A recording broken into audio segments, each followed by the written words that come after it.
복음으로 푸는 마가복음 13번째 시간입니다. 오늘은 속죄주로 오신 하나님의 아들, 속죄주로 오신 하나님의 아들이란 제목으로 하나님 말씀 증거하도록 하겠습니다. 오늘부터 이제 마가복음 2장의 내용들을 살펴보게 되었습니다.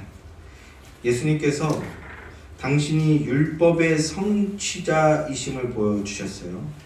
당신이 율법의 성취자이실 뿐만 아니라 이제 죄를 사해주는 권세를 가진 자, 속죄주이심을 보여주십니다.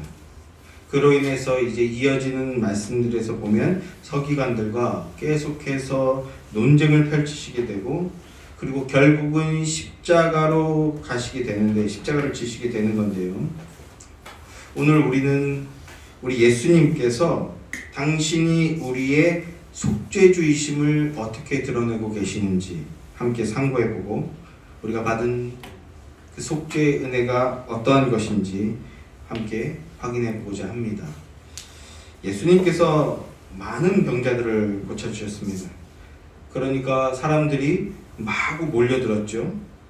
그러나 예수님은요, 사람들이 그렇게 몰려오는 것을 기뻐하지 않으셨습니다. 당연하게 그런 외적인 영광에 취하시지 않으셨어요. 그래서 오히려 사람들을 피해서 일부러 한적한 곳으로 가셨다라고 말씀합니다. 그러다가 오늘 본문 1절 말씀을 보게 되면, 수일 후에 예수께서 다시 가버나움에 들어가시니 집에 계시다는 소문이 들린지라 라고 말씀하고 있습니다. 한적한 곳으로 떠도시다가 다시 가버나움으로 돌아오셨다라는 겁니다. 여기서 이 가버나움은 예수님의 이 첫 사역의 주요 활동 무대이기도 했지만 베드로의 집이 있는 곳이죠. 베드로의 집이 있는 곳. 근데 어떤 이들은요, 여기서 1절에 보면 집이라는 단어를 보고 여기는 예수님의 집이다 이렇게 해석하는 사람들도 있는데요. 그러나 여기가 베드로의 집인지 예수님의 이사하신 집인지 그건 중요한 게 아니고요. 성경에서 그와 관련된 어떠한 이야기도 하고 있지 않습니다. 그러니 그런 의견들이 있다 정도만 참고하시면 되고요. 예수님께서 가버나움으로 다시 돌아오셨다는 소식이 퍼지니까 어떤 일이 벌어지게 됩니까? 당연하게도 예수님이 계시다는 그 집으로 또다시 많은 사람들이 몰려들기 시작했다라는 거예요. 사람들이 몰려들었다는 겁니다. 그래서 2절 말씀을 보면 거기에 많은 사람들이 몰려들어서 얼마나 많이 밀려들었는지 문 앞까지 들어설 자리가 없게 되었다 이렇게 말씀합니다. 문 앞까지, 안이 꽉 차서 문 앞까지도 사람들이 가득 채워져 있대요. 그런데 예수님께서는 뭘 하고 계시다고 합니까? 도를 전하고 계신다라고 합니다. 도. 이 도는 로고스입니다. 하나님 나라의 복음을 증언하셨다라는 거죠. 하나님 말씀이라는 표현도 약간 흐릿합니다. 우리는 복음이라고 명확하게 얘기했으면 좋겠어요. 하나님 나라의 예수 그리스도의 복음을 증언하고 계셨던 겁니다. 자, 이런 상황에서 이제 또 다시 하나의 사건이 펼쳐지게 되는 건데요. 자, 3절부터 5절까지 말씀 다시 한번 함께 읽겠습니다. 시작. 사람들이 한 중풍병자를 네 사람에게 메워가지고 예수께로 올세, 무리들 때문에 예수께 데려갈 수 없으므로 그 계신 곳에 지붕을 뜯어 구멍을 내고 중풍병자가 누운 상을 달아내리니, 예수께서 그들의 믿음을 보시고 중풍병자에게 이르시되 작은 자야 내 죄사함을 받았느라 하시니. 자, 오늘 이 말씀 사실 우리가 익히 잘 알고 있는 말씀 아닙니까? 우리가 많이 들었고 많이 알고 있는, 잘 알고 있는 중풍병자의 치유 이야기인데요. 그런데 이 말씀을 가지고 설교를 듣게 되는 경우가 예전에는 주로 주일학교에서나 이 설교를 많이 듣게 되었던 것 같아요. 또는 아니면 성인 같은 경우에는 어떤 때 이런 설교를 듣게 됩니까? 무슨 부서의 헌신 예배라든지, 또 아니면 무슨 선교회 같은 거 앞두고 있을 때, 이럴 때 주로 이 설교를 듣게 되는 것 같습니다. 그 이유가 이 중풍병자가 어렵게 예수님을 만나러 왔는데, 그런데 사람들이 너무 많이 몰려와서 도저히 자기 능력으로는 예수님을 만날 수가 없는 상황이었잖아요. 그래서 그 중풍병자의 이런 딱한 상황을 본 그의 친구들이 그 집의 지붕으로 올라가서 지붕을 뜯어서 그 중풍병자를 달아서 내려서 예수님을 만나게 하고 그래서 결국 치유를 받게 한 그런 사건이라는 겁니다. 특히 예전에 들었던 설교들이 살짝 기억이 나십니까? 그런데 여기서 요점이 뭡니까? 그들이 자기 욕심에, 그 욕심은 선한 욕심이라는 거죠. 그런데 자기 욕심에 남의 지붕을 망가뜨렸어요. 그런데 예수님은 오히려 그들에게 뭐라고 하셨다고요? 믿음이 있다. 너희 믿음을 보았다. 이렇게 믿음을 칭찬하셨다는 겁니다. 그러니까 우리도 그렇게 예수님께 칭찬받는 성도가 되자, 이런 식의 설교였다라는 것이죠. 이제 좀 기억이 나십니까? 그래서 설교의 결론이 어떠했느냐? 예수님은 적극적인 믿음을 좋아하신다. 그러니 너희도 이 친구들처럼 적극적인 믿음의 사람이 되라. 그리고 이 4명의 친구들의 모습이, 마음이 어떠했냐? 이 중풍병자 친구를 엄청 사랑했다. 그래서 그를 도와주기 위해서 어떠한 수단과 방법도 가리지 않았다. 그러니 우리도 그런 성도가 되자. 이웃을 사랑하고 그들에게 사랑을 나눠주기 위해서 아낌없이 어떤 수단과 방법도 가리지 않고 아낌없이 사랑하는 그런 섬기는 그리스도인이 되자. 이렇게 중보의 헌신과 결단을 요구하던 그런 설교들, 이제 좀 기억이 나십니까? 그런데 사실은 오늘날은 이렇게 설교하는 경우는 많지 않은 것 같습니다. 다행히도. 왜냐하면 이런 해석과 적용은 마음은 알겠으나 문제가 있는 겁니다. 문제가 많습니다. 일단 본문을 잘 보시게 되면 그 중풍병자를 메고 온 그 4사람이 친구라는 얘기가 사실은 본문에 없어요. 여러분은 어떠셨는지 모르겠어요. 저도 어렸을 때 그렇게 알고 있었거든요. 친구들이 도와줘서 달아서 내렸다. 그런데 본문 어디에도 이들이 친구라는 얘기부터 사실은 본문에 없습니다. 그리고 더 큰 문제는 제3자의 믿음과 헌신으로서 구원받는 일이 일어날 수 있는가 하는 문제입니다. 다른 이의 헌신과 기도와 노력과 수고, 행위 때문에 누군가가 구원을 받을 수 있는가 하는 그 문제입니다.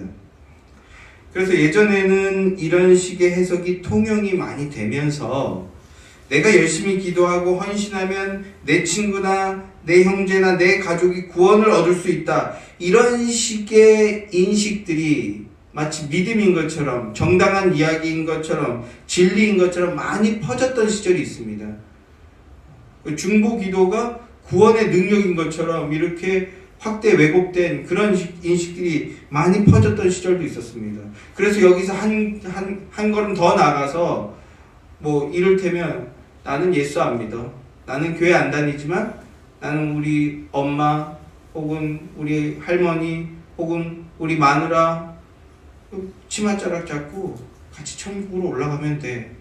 이런 식의 얘기가 농담 아닌 농담처럼 진리처럼 통용되던 그런 시절이 있었다라는 겁니다. 잘못된 해석과 적용 때문에. 친구라고 치고 친구일 것 같은 느낌이 왠지 있잖아요. 친구라고 치고 그 마음이나 의도는 좋은 것일 겁니다. 가족이나 형제나 이웃을 사랑해서 그들이 구원받기를 간절히 원하는 마음, 그건 아주 아름다운 마음이 맞죠. 우리가 그런 마음을 더 품어야 되겠죠. 그러나 그 근거가 잘못되었고 그리고 말씀의 해석과 적용이 잘못되었다는 겁니다. 이 말씀은 지금 그런 말씀을 하는 말씀이 아니라는 거예요. 그렇게 적용되어지는 말씀이 아니고 성경의 근거가 잘못되었다는 것을 기억하시기 바랍니다. 본문 말씀에는 형제나 이웃을 구원하기 위해서 네가 아낌없이 헌신해야 된다. 그런 이야기를 하고 있지 않습니다. 그러면 무슨 이야기를 하고 있는가? 우리는 그걸 살펴보자는 것입니다. 모든 성경은요, 예수 그리스도 중심으로 봐야 됩니다. 이 성경은 내게 대하여 증언한 것이라고 예수님께서도 명시적으로 말씀해주고 계시지 않습니까? 예수 그리스도 중심으로 보고, 그러니까 예수님께서 무엇을 하시는가 그것을 최우선적으로 보아야 한다는 것입니다. 자, 오늘도 우리는 그렇게 이 말씀을 보도록 하겠습니다. 자, 중풍병자가 중풍병자가 예수님을 만나려고 하는데, 그런데 너무 많은 사람들이 몰렸어요. 그래서 접근조차 할 수 없다라는 겁니다. 여기서 이 중풍병이라는 것은요, 원어로 파랄리티코스라는 단어인데요, 몸이 마비되어 걸을 수 없는 사람을 말합니다. 아주 심각하게 몸이 마비되어서 걸을 수조차 없는 사람을 말하는 겁니다. 자, 그런 사람을 누군가가 도와주고 있는 것은 사실입니다. 이 사람들이 친구인지 가족인지 알 수는 없어요. 성경에 그런 말 하고 있지 않기 때문에. 그러나 누군가가 그를 도와주고 있습니다. 사람들이 꽉 차서 예수님께로 다가갈 수가 없으니까 그 병자를 데리고 지붕 위로 올라가서 지붕을 뜯어서 예수님 아마 가운데에서 말씀을 전하고 계셨던 것 같아요. 그러니까 예수님을 있는 그 자리로 달아서 내린 겁니다. 그러니까 더욱더 상황이, 예수님께서는 사람들이 몰려들어서 병 고침 받는 것, 이런 것들을 드러내기를 원하는 걸 철저하게 막으시고 그 다음에 한적한 곳을 피하셨는데, 오히려 더 극단적으로 모든 사람들이 쳐다보는데 이제 병자를 고쳐주게 되는 그런 상황이 연출되게 되어진 건데요. 그런데 예수님께서는 뭐라고 말씀하십니까? 그들의 믿음을 보셨다라고 합니다. 자, 헌신이 아니고 믿음이에요. 그러면 이 사람들의 믿음이 어떤 믿음입니까? 어떤 믿음이겠습니까? 예수님께로만 나아가면, 예수님을 만나면 내 병이 고침을 받을 수 있다. 이 믿음은 확실하게 있었던 거죠. 저 사람을 만나면 저 사람이 내 병을 고쳐줄 것이다 라는 이 믿음은 있었다는 말입니다. 그런데 예수님은요, 병 고침을 받으려고 많은 사람들이 몰려왔을 때 계속해서 아까도 말씀을 드렸지만 피하셨다는 겁니다. 왜 피하셨습니까? 예수님의 병 고침의 목적이 그게 주 목적이 아니었기 때문입니다. 그런데 이제 이 중풍병자를 통해서 예수님께서 병을 고쳐주셨던 그 예수님의 목적이 무엇이었는지를 드러내 보여주시고 계십니다. 유대인들은 어떤 사람이 병이 드는 것을요, 죄로 인한 결과라고 여겼습니다. 이거 율법에 따라서 어떤 사람이 병이 든 거, 저 사람이 그런 죄 져서 그 결과로 저렇게 된 거야, 이렇게 생각하고 있었다고요. 근데 사실은요, 우리에도 비슷한 생각들을 많이 가지고 있는 것 같습니다. 여러분은 어떠실지 모르겠네요. 집안에 갑자기 우환이 생기거나 누가 큰 병이 들게 되었을 때 대체로 누가 무슨 죄를 저질러서 그런 일이 벌어지게 된 거다. 이를테면 주일 성수 똑바로 안 해서 그런 거다. 기도 시간에 기도 제대로 안 해서 그런 거다. 뭐 헌금 제대로 안 해서 그런 거다. 이런 얘기들 익숙하지 않으십니까? 그래서 저 애가 아픈 거다. 우리도 이런 생각들 많이 하고 많이 이야기하는 것들을 보게 된 것 같습니다. 누군가 병이 들었을 때 유대인들은요, 그것을 율법을 따라서 죄에 대한 결과라고 여기고 있었어요. 그러니까 그 안에, 심령 안에 죄를 저질러서 저주받은 것이다 라는 생각을, 누구나 그런 생각들을 가지고 있었던 것 같습니다. 예를 들면 요한복음 9장 말씀을 보시게 되면 날 때부터 맹인을 에 대한 말씀이 나오는데, 제자들이 예수님께 묻죠. 이 사람이 이렇게 날 때부터 맹인으로 난 것은 이건 누구의 죄 때문입니까? 이렇게 질문하지 않습니까? 그러니까 맹인이 된 것은 죄로 인해서 저주받은 결과라고 기본적으로 그런 생각들을 가지고 있었다라는 겁니다. 그러니까 이제 예수님께서 병을 고쳐주는 목적을 드러내시는데, 그 목적이 무엇이냐 하면 5절 말씀에 작은 자야 내 죄사함을 받았다, 이렇게 말씀하신다는 겁니다. 예수님의 병 고침의 목적은 병을 고쳐주는 게 목적이 아니라, 병을 고쳐주신 그 목적은 인간의 죄의 문제를 해결해 주는 것이 목적이었다라는 겁니다. 예수님이 이 땅에 하나님 나라가 가까이 왔다라고 이렇게 선언하고 사역을 시작하시지 않으셨습니까? 그런데 그 하나님의 나라는 어떤 곳입니까? 죄가 없는 곳입니다. 결론적으로 예수 그리스도의 그 십자가로 말미암아 죄가 없어지는 곳인데, 하나님 나라는 죄가 없는 곳입니다. 예수님은 우리의 죄의 문제를 해결하여서 하나님 나라를 우리에게 주시기 위해 이 땅으로 오신 하나님의 아들이셨던 겁니다. 그리고 죄의 문제를 해결하기 위해서 십자가에 달리셔서 생명을 내어 놓으셨잖아요. 그를 믿음으로 말미암아 죄 없는 자가 되고 그와 함께함으로 믿음으로 함께함으로 말미암아 죄 없는 인생이 되어진다는 겁니다. 자, 예수님께서 병 고침이 아니라 먼저 죄 사함을 받았다라는 말씀을 하시는데요. 이 인간의 병과 죽음은 근원적으로 죄의 문제라는 겁니다. 죄로부터 온 것이라는 거예요. 하나님과의 그 생명이 연결이 끊어짐으로 그 끊어짐으로 인해서 늙고 병들어 죽어가게 되어진 겁니다. 이것은 첫사람 아담 이후의 모든 인생들에게 그 어떤 인생도 피할 수 없는 현실이죠. 고통이나 아픔의 격차는 있을 수 있지만 이 땅에 그 누구도 죽지 않는 사람은 없지 않습니까? 그리고 또 인간은 그 죄로 인해 고통과 악의 문제들 가운데서 살아가게 되었다라는 겁니다. 그런데 인간은 이 죄의 문제를 심각하게 생각하지 않는다라는 거예요. 사실은 성령님의 임재를 체험하기 전까지의 인간은 사실은 죄가 뭔지도 모른 채 살아갑니다. 그저 자기의 힘으로 열심히 살아가면 그래도 이 정도면 괜찮겠거니 이렇게 스스로 자기가 판단하고 결정하며 살아간다는 겁니다. 그러나 인간은 생명의 근원이신 하나님과 연결이 끊어졌기 때문에 그래서 내가 나를 살리고 자기의 힘으로 살아내려고 하니까 결국 그 세상이 어떻게 됩니까? 이 땅에서부터 지옥을 경험하게 된다는 겁니다. 이 땅이 지옥이 되는 겁니다. 모두가 자신을 책임지고 자기를 살려야 하니까 끝없는 경쟁 속에서 끝도 없이 시시비비를 가리며 그렇게 살아가야 된다는 겁니다. 이게 바로 뭐라고요? 죄의 문제라고요. 죄의 문제. 인간들은 그 근원을 알지 못한 채 현실에 급박하게 살아가고 있지만 죄로 인한 것입니다. 그리고 하나님께서 이런 상태를 끝까지 내버려 두시면, 그냥 내버려 두시면 그게 어떻게 되는 겁니까? 그게 바로 심판입니다. 심판. 그냥 내버려 두시는 게 심판당하는 겁니다. 하나님께서 인간들을 죄 가운데 그냥 내버려 두시면 어떤 죄악들이 나타나게 되는지 그 죄의 목록들을 모아놓은 곳이 있습니다. 그것을 가서 한번 함께 보시죠. 로마서 1장 18절부터 20절까지 말씀입니다. 로마서 1장 18절부터 20절 말씀. 시작. 하나님의 진노가 불의로 진리를 막는 사람들의 모든 경건하지 않음과 불의에 대하여 하늘로부터 나타나나니 이는 하나님을 알만한 것이 그들 속에 보임이라. 하나님께서 이를 그들에게 보이셨느니라.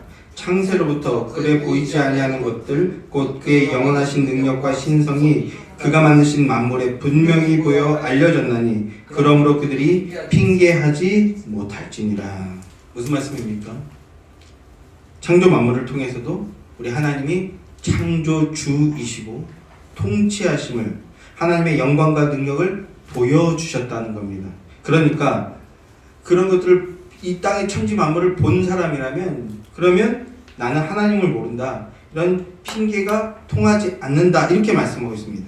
그런데 그럼에도 사람들은 자기는 하나님을 모른다라고 오히려 큰 소리를 치죠. 그래서 하나님께서 그런 이들을 그대로 내버려 두면 어떻게 되는가? 24절 25절입니다. 24절 25절도 함께 읽겠습니다. 그냥 내버려 두시면 어떻게 되는가? 함께 시작.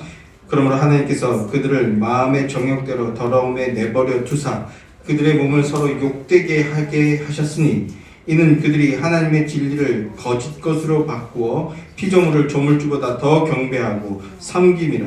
주는 곧 영원히 찬송할 이시로다. 아멘. 우리 주님은 영원히 찬송받으실 분이신데, 그런데 하나님께서, 그러니까 우리 주님께서 인생들이 자기 정욕대로 살아가도록 그냥 내버려 두시면 어떻게 된다고 말씀하고 있어요? 몸을 서로 욕되게 하고 하나님의 진리를 거짓 것으로 바꾸고 그리고 피조물을 조물주보다 더 경배하며 물질을 섬기며 살아간다라는 겁니다. 음욕과 방탕과 타락에 빠져서 그렇게 서로 욕보이면서 살아가고 그리고 물질에 눌리면서 물질을 섬기며 살아간다는 겁니다. 하나님께서 그냥 내버려 두시면 물질을 섬기며 살아가고 피조물에게 그래서 짓눌리며 살아가게 된다는 겁니다. 하나님께서 아무 상관 안 하고 그냥 내버려 두시면 그래서 그게 뭐라고요? 심판이라고요. 심판. 인간은 기본적으로 자기가 옳다라고 생각하며 살아갑니다. 부족함은 있을지언정 그러나 내가 죄인이다라는 생각은 하지 않습니다. 오히려 자기 존재를 진리라고 여기면서 살아가는 게 인간입니다. 그런데 하나님께서 그 상태 그대로 내버려 두시는 게 뭐라고요? 그게 심판이라고요. 그래서 자기 존재가 진리라고 생각하며 살아가는 것, 최소한 나에게는 내가 정답이다 이렇게 생각하며 살아가는 것, 이게 뭡니까? 이게 죄입니다. 세상은 그것을 무슨 대단한 고상한 그 학식이고 진리인 것처럼 얘기하지만 그러나 그게 죄라고요. 그래서 그 죄 때문에 마음에 뭐 한다고요? 하나님 두기를 싫어합니다. 그 죄 때문에 마음에 하나님 두기를 싫어합니다. 그런데 사람들 각자가 자기가 진리라고 생각하며 살아가는데 하나님께서 그걸 내버려두면 어떤 일이 벌어지게 되는가? 자, 이제 28절부터 32절까지 또 한번 읽겠습니다. 28절부터 32절 말씀 함께 시작. 또한 그들이 마음에 하나님 두기를 싫어하매 하나님께서 그들을 그 상실한 마음대로 내버려 두사 합당하지 못한 일을 하게 하셨으니 곧 모든 불의, 추악, 탐욕, 악의가 가득한 자요 시기, 살인, 분쟁, 사기, 악독이 가득한 자요 수군수군하는 자요 비방하는 자요 하나님께서 미워하시는 자요 능욕하는 자요 교만한 자요 자랑하는 자요 악을 도모하는 자요 부모를 거역하는 자요 우매한 자요 배약하는 자요 무정한 자요 무자비한 자라. 그들이 이 같은 일을 행하는 자는 사형에 해당한다고 하나님께 정하심을 알고도 자기들만 행할 뿐 아니라 또한 그런 일을 행하는 자들을 옳다 하느니라. 옳다 하느니라. 인간은 하나님과의 연결의 그 생명의 끈이 끊어졌습니다. 그 생명의 끈이 끊어졌기에 그래서 뭐 한다고요? 마음에 하나님 두기를 싫어한다. 하나님을 만나면 무슨 일이 벌어집니까? 내가 틀렸다라는 거예요. 하나님 앞에 서면 나를 틀렸다고 한다니까요. 그러니까 뭐합니까? 기분이 나쁘죠. 내가 이거 어떻게 버티고 내가 어떻게 살아남았는데 지가 뭘 한다고 나를 틀렸다 맞았다 말해? 이렇게 생각하는 게 인간이라고. 그래서 마음에 하나님 두기를 싫어하니까 그래서 그냥 내버려 뒀단 말입니다. 그랬더니 나오게 되는 죄의 목록들이 어떠합니까? 불의, 추악, 탐욕, 악의, 사기, 시기, 살인, 분쟁, 사기, 악독, 수군수군 등등등. 저 집사님이 이번에 그랬대. 거기 사장님이 이번에 그랬대. 수근수근. 비방하는 자요, 미워하는 자요, 능욕하는 자요, 무정한 자, 무자비한 자. 자, 여기에 지금 이 나열된 것들 중에 나는 단 하나도 이 중에 하나도 해당되지 않는다라는 사람이 있습니까? 난 여기에 해당이 없어. 이런 사람이 있나요? 이 땅에? 없습니다. 없어요.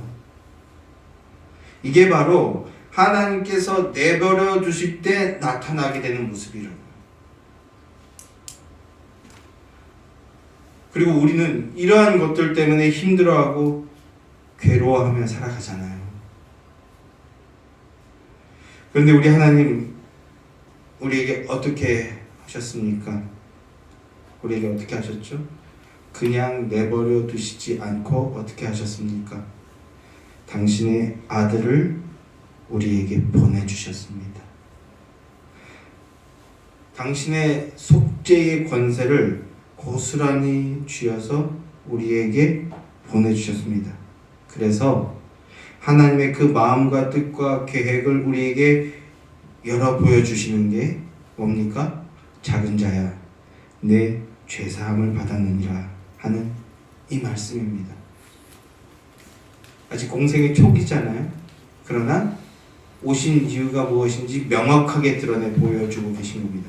작은 자야, 네가 죄사함을 받았다. 중풍병보다 더 치명적인 그 근원적인 병을 치유해 주시고 계시다는 겁니다. 하나님의 아들이신 예수님이 우리의 죄를 사하시는 권세를 가지고 계시다는 것을 보여주시는 것이고, 그래서 이 말씀은 우리에게 복음이 되는 겁니다. 자, 그런데 그 복된 자리에 어떤 서기관들도 거기에 앉아 있었다, 이렇게 말씀하고 있습니다. 본문 말씀을 보게 되면 어떤 서기관들도 거기에 앉아 있었다라고 합니다. 자, 본문으로 돌아가서 6절 7절 말씀 함께 읽겠습니다. 시작. 어떤 서기관들이 거기 앉아서 마음에 생각하기를 이 사람이 어찌 이렇게 말하는가, 신선무독이로다. 오직 하나님 한 분 외에는 누가 네 죄를 사하겠느냐. 자, 드디어 이제 사탄의 하수인인 서기관들이 등장하게 되었는데요. 드디어 예수님께서 중풍병자에게 내 죄사함을 받았다, 이 말을 하니까 이 말을 듣고 마음으로 생각했다는 겁니다. 속죄의 권세는 오직 여호와 하나님께만 있는 권세인데, 그런데 어떻게 나사렛 예수라는 저 자가 죄를 사한다라는 그런 말을 할 수 있는가, 이런 마음을 지금 마음속으로 생각했다는 겁니다. 서기관들은요, 어떤 사람들입니까? 성경을 필사하고 성경을 연구하는 사람입니다. 율법을 연구하고 가르치는 자들입니다. 그러니까 율법에, 성경에 정통한 자들이에요. 그런 이들이 예수님의 말씀을 듣고 틀렸다, 저 발언은 문제가 많다, 이런 생각을 했다는 겁니다. 율법에 의하면 신성모독한 자는 돌로 쳐 죽여라, 그렇게 말하는 중범죄입니다. 예수님이 지금 그렇게 많은 사람들 앞에서 그렇게 어마어마한 말씀을 하신 거예요. 그 자리에서 돌로 맞아 죽어도 뭐라고 할 수 없는 그런 말을 하신 겁니다. 그런데 그때 예수님께서 또 이렇게 말씀하십니다. 8절 9절도 함께 읽죠. 8절 9절 함께 시작. 그들이 속으로 이렇게 의논하는 줄을 예수께서 곧 중심에 아시고 이르시되 어찌하여 이것을 마음에 생각하느냐. 중풍병자에게 내 죄 사함을 받았느니라 하는 말과 일어나 내 상을 가지고 걸어가라 하는 말 중에서 어느 것이 쉽겠느냐. 자, 여러분이 생각하기에는요, 어느 게 더 쉬울 것 같습니까? 너 죄 사함 받았어, 이 말과 너 그 심각한 병을 가지고 있는데 너 다 나았다, 병 다 나았다, 그러니 침상을 들고 걸어가라. 여러분 보시기엔 어느 것이 더 쉽겠습니까? 제 생각에는 둘 다 어려울 것 같습니다. 예전에 한번 그렇게 기도한 적이 있거든요. 저희 친척들 다 모였을 때, 저희 큰 집에 조카가 아직 어렸을 때 비염이 너무 심하다는 거예요. 그래서 주님, 제게 비염을 고치는 능력을 주시는 말미암아 여기 주의 권세를 보여주길 원합니다. 제게 그런 능력을 주시옵소서라고 기도했는데, 주님께서 제 기도를 들어주셨을까요? 안 들어주셨을까요? 네, 택도 없죠. 그냥 주님, 저는 이런 기도나 하고 있네요 라고 반성하면서 그랬던 기억이 있는데, 현대인들의 생각에 중풍병, 온몸이 마비되어 걸을 수 없는 병이라고 말씀을 드렸죠. 그런데 온몸이 마비되어 걸을 수 없는 상태인데, 근데 일어나 걸어라 하면 현대인들의 생각엔 이게 더 어려울 거라고, 이런 생각들을 좀 하는 것 같습니다. 죄사함 받았다, 그건 말로 대충 후리면 되는 거고, 병 고치는 거 실제로 눈앞에 보여줘야 되는 거니까 그게 더 영험하고 그게 더 대단한 거 아니냐, 그게 더 어려운 거 아니냐, 이런 생각들을 많이 하는데, 그런데 사실은요, 둘 다 인간으로는 불가능합니다. 인간은 할 수 없는 일이에요. 그러나 구원 계획, 하나님의 구원 계획에 있어서 이 죄사함은요, 가장 큰 문제입니다. 가장 중요하고 가장 큰 문제입니다. 죄사함이. 만일 중풍병을 고쳐주시는 게 하나님의 목적이었다면 굳이 하나님의 아들이 친히 이 땅까지 오실 필요도 없었고, 그리고 그 하나님의 아들이 굳이 저 십자가에 매달려 죽으실 이유도 없었습니다. 병 고쳐주시는 게 목적이었다면요. 자, 내 죄사함을 받았다는 이 속죄권은 오직 하나님만 하실 수 있는 일입니다. 그런데 지금 서기관이 보기에 하나님만 하실 수 있는 그 일을 예수님께서 하시고 있다는 겁니다. 그러니까 성경과 율법의 전문가인, 나름 전문가인 서기관의 입장에서는 오직 하나님만 죄를 사하실 수 있는데 어떻게 나사렛 예수가 죄를 사한다고 그럴 수 있느냐? 그럴 수 없다라는 겁니다. 이제 이게 결국은 예수님을 십자가에 못 박히는 근거가 되는데, 그러나 이들은요, 율법의 전문가라고 생각하고 있지만, 그러나 이들은 율법을 문자대로만 보는 자들인 거예요. 조문대로만 볼 뿐이지 율법의 그 본의가 무엇인지는 알지 못한 자들입니다. 이건 성령의 역사, 성령의 유한 역사가 있어야 되거든요. 성경을 연구하는 성경학자라고 하지만 그러나 성경이 하나님의 아들의 복음이라는 것을 알지 못하는 자들인 겁니다. 불신자라고 하죠. 오늘날에도 무슨 신학 공부했다 그러고 무슨 그 신앙 고백서 연구했다고 그러고 또 무슨 신학교 대학 교수라고 하는데, 그런데 가만히 보면 이 신학을 통해서 예수 그리스도를 보는 게 아니라 어떤 학문을 연구하는 사람들이 점점 더 많아지고 있어요. 우리가 그런 자들을 분별하게 되길 원하는데 그런 자들을 뭐라고 합니까? 불신자라고 해야 된다고요. 이들은 성경을 안다라고 하지만 성경을 모르는 겁니다. 오히려 계속해서 성경을 보게 되면 예수님께서 죄를 속량하시는 분이신 것을 알고 믿는 자들이 등장을 하게 되는데요. 그들은 어떤 자들입니까? 세리이고 창녀이고 병자들입니다. 또 예수님을 십자가에 못 박아 처형하는 로마 백부장이 이는 실로 하나님의 아들이었도다 이렇게 고백을 하죠. 그리고 또 예수님과 함께 십자가에 달렸던 오른편 강도도 주여 당신의 나라가 임할 때 나를 기억하옵소서 이렇게 고백하지 않습니까? 그러니까 예수님께서 네가 오늘 나와 함께 낙원에 임할 것이다 이렇게 말씀해 주시잖아요. 이런 자들이 예수님께서 인간의 죄를 사하여 주시려고 오신 분이라는 것을 알고 믿었습니다. 그래서 이들은 예수님 안에서 참된 생명, 영원한 생명에 들어가게 되었습니다. 그리고 예수님께서 십자가에서 하나님의 모든 약속을 다 이루어 주셨다는 이 복음의 선포를 듣고 믿는 그 자들도 죄를 사하여 주십니다. 깨끗게 해주시는 겁니다. 이것이 바로 복음입니다. 그러나 자기의 그 죄의 심각성을 알지 못하는 사람에게는 복음이 되지 못하는 겁니다. 자, 이제 본문 10절부터 12절까지 마지막으로 함께 읽겠습니다. 본문 10절, 12절 말씀 함께 시작. 그러나 인자가 땅에서 죄를 사하는 권세가 있는 줄을 너희로 알게 하라 하시고 중풍병자에게 말씀하시되 내게 이르노니 일어나 내 상을 가지고 집으로 가라 하시니 그가 일어나 곧 상을 가지고 모든 사람 앞에서 나가고는 그들이 다 놀라 영광을 하나님께 돌리며 이르되 우리가 이런 일을 도무지 보지 못하였다 하더라. 또 막 사람들이 감탄하는데 예수님은 아마 처음부터 당신이 죄를 사하는 권세, 속죄의 권세를 가진 존재라는 것을 알리는 것이 목적이셨던 것 같습니다. 그렇게 느껴집니다. 자, 중풍병자의 죄를 사해 주시고 그리고 이제 일어나 내 상을 가지고 집으로 가라 이렇게 말씀하시니까 중풍병자가 어떻게 합니까? 그 말씀을 듣고 벌떡 일어났습니다. 온몸이 마비되어서 걸을 수조차 없는 사람이었는데 벌떡 일어났습니다. 그리고 자기의 침상을 들고 사람들 앞에서 사라집니다. 병도 고쳐주신 거예요. 죄사함뿐만 아니라 병도 고쳐주셨습니다.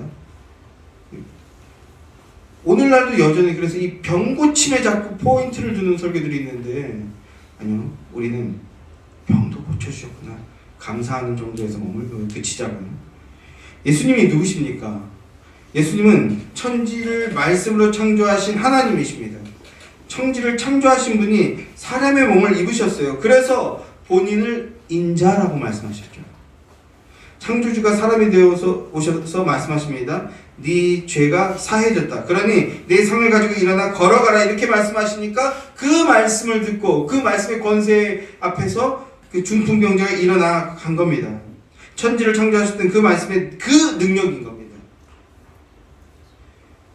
그런데 우리에게 중요한 것은 단지 육신적인 치유만 해주신 게 아니라는 거예요.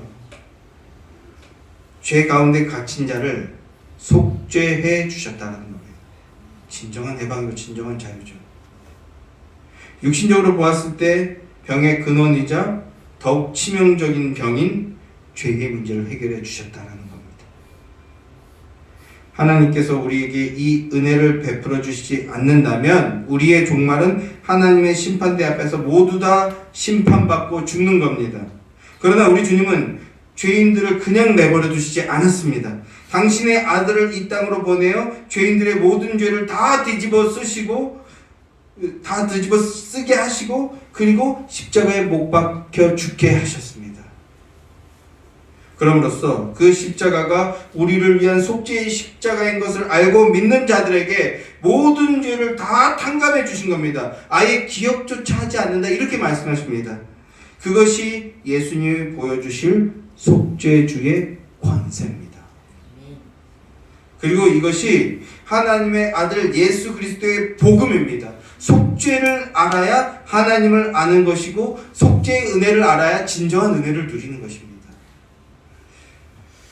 우리가 죄인인 줄 알 때에 그리스도의 치유 사역조차도 복음으로 들리게 되고 그 복음의 권세를 은혜롭게 누리게 되는 것입니다. 여러분, 우리가 오늘이 2024년 마지막 주일이잖아요. 그래서 오늘까지 같이 성경 읽기 하자고 했는데요. 우리가 예수의 말을 읽고 예수의 말을 듣고 그리고 그 예수를 믿는 것은 하나님을 믿는 겁니다. 하나님을 믿는 것은 참된 생명, 영생을 얻은 것입니다. 영생을 얻었다는 것은 오늘 말씀에서 나눴죠. 심판에 이르지 않는 것입니다. 심판이 뭐라고요? 정죄 아래 그냥 내버려 두는 게 이미 심판입니다. 그냥 너 하고 싶은 거 마음껏 해라 하면서 그렇게 살아가게 냅두는 게 심판이라고. 그런데 그럼 어떻게 된다고요? 자기의 생명을 자기가 지키고 자기가 발전시켜 나가야 되니까 끝도 없이 경쟁하고 투쟁하며 살아가야 된다고요. 이게 세상의 모습이잖아요. 불의, 추악, 탐욕, 악의, 시기, 그리고 살인, 분쟁, 사기, 악독 이런 것들이 판치는 가운데 나도 살아남기 위해서 때때로 그런 일들을 행하면서 그런 것들이 판치는 그 안에서 투쟁하며 살아가야 된다고요. 그게 죄 아래 내버려 둔 상태, 심판의 상태라고요. 그런데 성도 여러분, 내 죄 사함 받았다 하는 말씀을 해주시는 예수님을 우리 구주로 믿으면 영생을 얻고 심판에 이르지 않게 된다고 합니다. 죄사함을 받으며 영생을 얻고 심판을 받지 않고 사망에서 생명으로 옮겨진 자가 되어졌다라는 겁니다.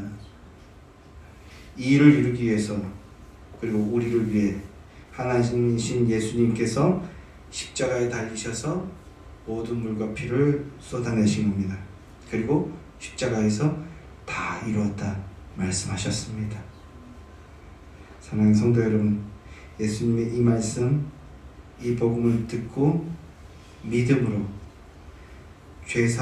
죄사함의 권세를 받았음을 믿고 사망에서 생명으로 옮겨진 자가 되었음을 믿는 복된 자들이 되시길 축원합니다. 나 같은 죄인을 위하여 하나님의 아들이신 예수 그리스도께서 십자가의 피 흘리심으로 우리의 모든 죄가 용서되었음이 믿어지신다면 성령의 기름 부음의 역사가 임하신 겁니다. 살아계신 하나님께서 우리 안에서 역사하심으로 이 복음의 역사가 여러분의 심령과 인생 가운데 다 뜨겁게 역사하게 되길 소망합니다. 예수의 교회 안에 더욱 충만하게 이루어져 나가게 되기를 주님의 이름으로 축원합니다. 기도하겠습니다.